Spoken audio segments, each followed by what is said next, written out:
Introduction 6. Trust and Surrender. Why is there a whole session on trust and surrender alone? Because they are such important elements in being able to reside in a unified consciousness. We tend to think of trust as being something we give in response to something we get. But in the spiritual world, it works exactly the other way round. First we extend trust, and then we experience the fruits of safety. Many people feel it is naive to extend trust without a good reason, or a good history to back up such a decision. That with so many violent and disturbing events on our planet, fear is a valid response. But is it? What does fear do for us? It produces an environment where we see even innocent circumstances as a threat. I remember one of my teachers saying that a fearful mind will see a snake on the path where only a rope lies. If we are fearful, we are putting out a strong message, and the sea of awareness is duty-bound to carry it out. So we draw our fears towards us in order to experience them. When we experience the very circumstances we're afraid of, we often use it as a justification for being afraid in the first place. Little do we realize that we are creating it over and over again. When we experience the unwanted events over and over, we can feel like a victim of circumstance sometimes, and we feel annoyed at the injustice of life. Now, done repeatedly, this becomes a victim mentality, where all events are seen in the light of a conspiring universe trying to trip us up. Being constantly in a fearful state withholds us from fully participating in life. Now, if we're walking home late at night, of course, there are precautions that we should take, and this is common sense. But if we have taken the necessary precautions, do we still allow our mind to be fueled with excess fears? Often you find, even when people have minimized the obvious risk, there's still a fearful expectation, and if this is the case, what was the point of taking precautions in the first place?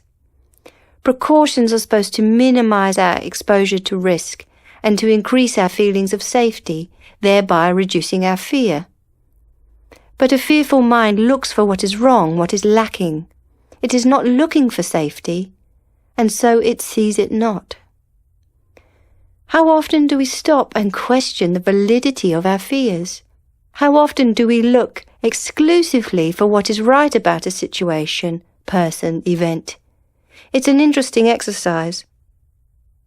At first, it may feel a little contrived, but you know what the funny thing is? It works anyway.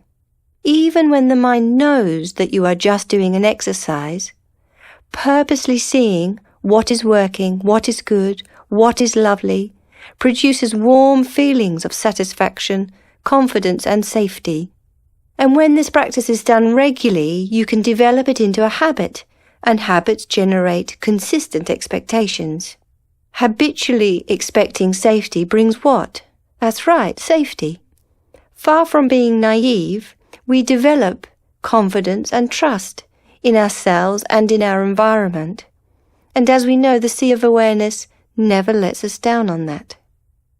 Now, this is the kind of human confidence and trust that we can all relate to. But how do these qualities relate to our spiritual practice?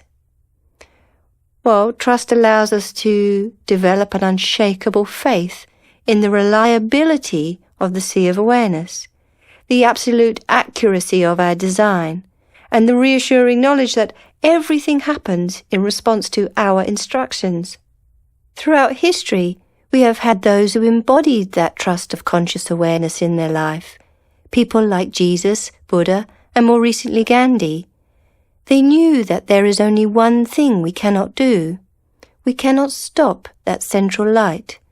They were completely surrendered to that understanding. And surrender is not giving up what we love.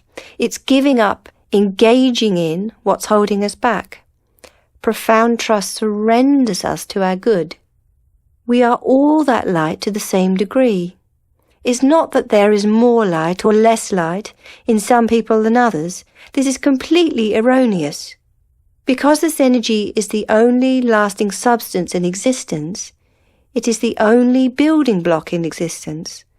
So when we look at Buddha, and when we look at Mrs. Smith down the road, we can see, even on a logical level, that they are made from exactly the same stuff. The only thing that differentiates us is the degree to which we are aware of that. So when we say someone is at a certain level, it would be more accurate to say that they are more conscious of their awareness than someone else, or that they realize it more than someone else. The actual essence of who they are is exactly the same as yours. When we look at how existence is put together, we can develop such a deep, active trust, and we realize that there's nothing to distrust. When there's nothing to distrust, there's nothing holding us back. At this point, fear leaves for good, and safety is a way of life. And does that mean that nothing uncomfortable ever happens to us? No, it means that nothing happens, pleasant or otherwise, to make us feel afraid.